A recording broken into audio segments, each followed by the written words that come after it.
Good afternoon, everyone. Today I wanted to discuss being a full-time electrical engineering student in undergrad while being a power of attorney. So I recently graduated from George Mason University in May 2021. My goal for my senior year was to maximize my time at Mason. During my senior year, I managed to fulfill 5 leadership roles as well as managed 5 400 level courses for EE, including technical electives and advanced lab. EE is electrical engineering, as well as working part-time for Mason's IT department and balancing a 300 level Spanish intensive writing course. So I did all of this, and my 5 leadership roles included Secretary of the Collegiate IEEE Institute of Electrical and Electronics Engineers Collegiate Chapter at Mason, as well as Financial Secretary for Omicron Iota Chapter at Mason of Alpha Kappa Alpha Sorority Incorporated, Vice President of the Collegiate Chapter at Mason for the National Society of Black Engineers, and Public Relations for the Regional Executive Board for the National Society of Black Engineers. So I managed to do all of this, and I still had awesome opportunities on top of this while being power of attorney for my father. So during my senior year, my father was hospitalized due to several strokes from COVID-19 that resulted in several forms of life support and coma for about 2 months. So the unprecedented status of stability for my father was limited, and I was legally determined next of kin. For those of you that don't know what legally next of kin means, it's basically when you have a child above the age of 18 that can make all of your medical decisions on your behalf. If in whatever the case may be, you may not be able to. So I was determined legally next of kin. I had never heard of this term, didn't really know what it consisted of, and I'm juggling all of my responsibilities and duties as a senior in undergrad. Moving forward, physicians had a difficult time diagnosing my father's initial conditions. Therefore, it kind of made making impactful decisions for him, me fulfilling my role as legally next of kin, very, very difficult. All of the medical decisions and recommendations relied solely on me and required timely responses.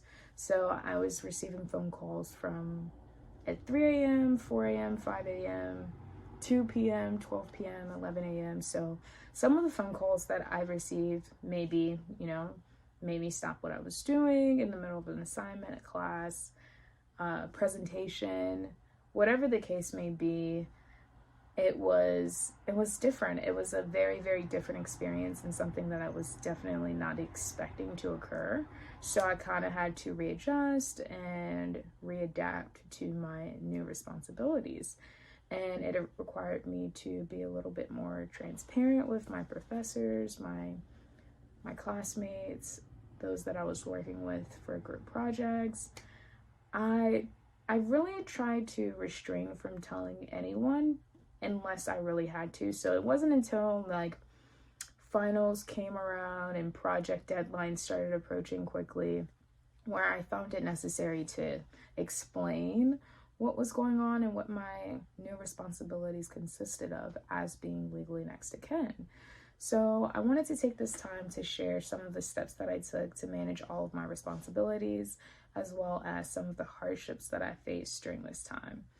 So as a minority and a male with no opportunities for private healthcare insurance support, my father did not receive quality healthcare that he deserved then as well as now. So some of these things I'm still utilizing at this moment in time. So I took this past year from December of 2020 to December of 2021, and I kind of developed this sort of list of things that I used and resources that I used to help advocate for my father for things that he deserved in healthcare, including basic quality care, like brushing his teeth, just repositioning him, brushing his teeth. So Number one, legal aid ombudsman. Unfortunately, when it comes to a legal aid ombudsman, you can't really reach out to them until something is wrong. So one of the main things that goes wrong in a nursing facility is, having that care plan. So there's like a deadline, or after a certain amount of days upon admission, the patient is supposed to receive a care plan. A lot of the times that doesn't happen. So not until something wrong happens or something does not occur that's supposed to, can you reach out to a legal aid ombudsman for advocacy. Even if you suspect that something's going to happen later, you have to wait until something goes wrong. So unfortunately, you don't have that advocacy until you need it. So just to give you a few examples on reasons why I've contacted legal aid ombudsmen. So example number one, my father was at a facility in Amelia County in Virginia that fed him green beans. He was on a puree diet, and I happened to be on FaceTime at the time, and I notified the nurse and I said, hey, my dad is on a complete puree diet. She stated that, it's not up to her, and proceeded to feed him green beans. So that matter required me to reach out to a legal aid ombudsman, as well as the director of nursing, to try to inform them to inform their staff. So that's one example. Another example is my father was in a facility with no AC for an entire summer. He wasn't receiving food because the nurses had no idea he had the ability at the time to eat by mouth. So he had progressed and went from a puree diet to a mechanically soft diet. So after that, that's some situations where I would have to reach out to a legal aid ombudsman for advocacy and to assure that, things are happening properly.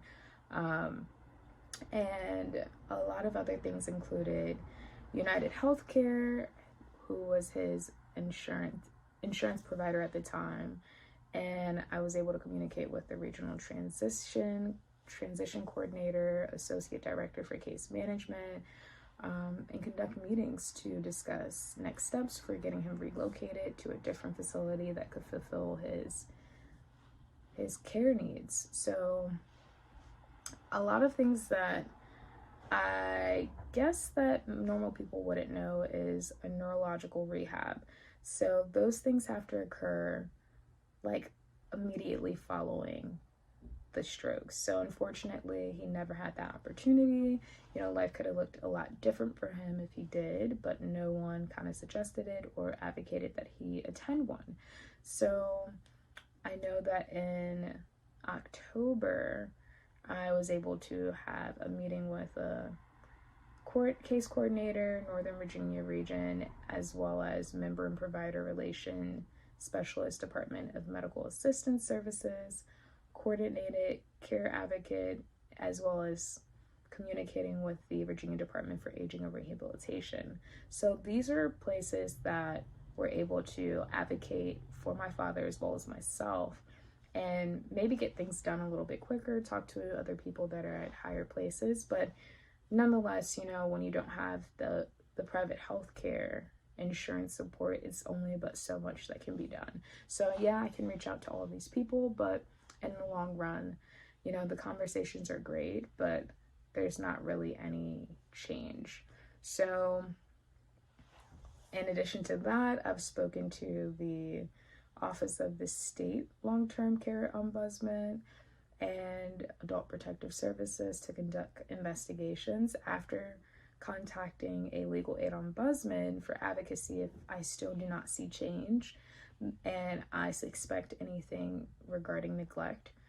The Adult Protective Services was able to conduct investigations and close cases to assure that my father no longer have to be at that nursing home any longer. So in addition to that, a lot of other things that I've learned throughout this process is Social Security and disability services. So most people don't qualify for those things until post-retirement. So in this case, my father actually qualified due to his condition and medical conditions and the inability to be able to work. So I applied for that in October. It is now January of 2022, and he still has yet to be approved. So just to give you an idea of what that process looks like, it's very, very lengthy. I've already gone through the application process. That also took about 3 to 5 hours, as well as submitting paperwork and proving whatever needs to be proved. And yeah, so in addition to that, I have contacted the Department of Health and Human Services, which I think the Legal Aid Ombudsman falls under that category. So when you need anything in regards to advocacy, those are the people that you contact, and they'll put you in, and I think that everybody's first step is to contact a Legal Aid Ombudsman. So even if I contacted Adult Protective Services or the Department of Health and Human Services first, everybody wants to assure that you reached out to an ombudsman first, because that's kind of like the first step before anybody else can get involved. So that's always a thing. And I think one of the hardest things thus far has been getting him an ID, because DMV they don't really issue identification cards without that person being present. A lot of people, for some strange reason, don't accept power of attorney. I ran into this issue with Social Security, disability services, insurance, and DMV trying to get him an identification card. So the issue is power of attorney is only acceptable with the healthcare field. So when it comes to hospitals, nursing facilities, everything like that. But when it comes to disability, social services, and a lot of other things that isn't really directly impacting his like everyday life in regards to the healthcare field, they don't really accept that. It's another process that you have to go through, and that requires paperwork to be done and more, that kind of sets you up to be a representative. But for some strange reason, the power of attorney just doesn't matter. So there's that. So I run into a lot of issues where I have to prove that, you know, my father has given me permission to speak for him and handle all of his medical decisions. So recently I've been introduced, because my father moved from one state to another, he's now in Maryland. I've been introduced to the regulatory agency for nursing facilities, which is the Office of Healthcare Quality. So I've been filing complaints through the Office of Healthcare Quality forms, which is supposed to initiate some sort of investigation. I'm on my 9th complaint, about to be my 10th, and I have yet to see any type of investigation. Unfortunately, the healthcare field it's always steps and things that you have to go through. So my next steps is going to be contacting whoever's over the Office of Healthcare Quality. So it's their nursing home oversight committee, and I'm going to find the delegate and contact them. But it's honestly everything is honestly the same issues regardless of the nursing home. It's always neglect. The neglect always looks like, you know, not being fed, losing weight, not being repositioned, gaining bed sores. And what's really alarming is I'm very active, I'm very present, I notice everything, I build relationships with people at the facilities, and I'm here. So I would hate to see what it looks like for those that don't have anyone that is as present. Another thing that I had no idea was a thing was hyperbaric oxygen treatment. My father has about, I want to say 22 bed sores at this point. It went from 0 to 1 in 4 days, stage 4 bed sore, and that was at the facility in Amelia. And never went back there after I got the Legal Aid Ombudsman, and he was hospitalized again and put on life support. So after that, he went to another facility, and I want to say within a month he had 14 bed sores. So after that, now he's at a new facility, and the 14 went to 22 very, very recently. And, you know, I've been advocating for hyperbaric oxygen treatment.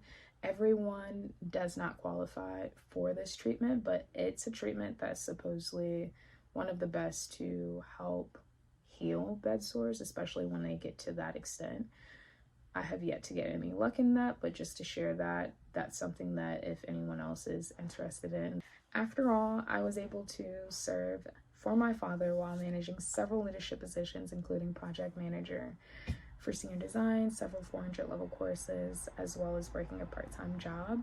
And I must admit, the only way that I would have been able to do this is due to my organizational skills as well as my note-taking skills. So for every phone call that I had with any healthcare physician, any nursing home, any legal aid ombudsman, anyone that I spoke with for all of the resources that I listed, I actually logged the date, the time, who it was that I spoke to, their name, their email address, and I kept logging that every single day. So anytime I talk to anyone, I pull up a notepad and I'm typing away, taking notes, because some of those things I had to refer back to, especially when I'm reaching out to others for help and I'm explaining to them what happened, so that you can quickly catch them up. You can have specific details that you can refer to in regards to people that you've spoken with and dates, so that they can know like when did what happen, so that we can have a timeline of events to see if anything was corrected,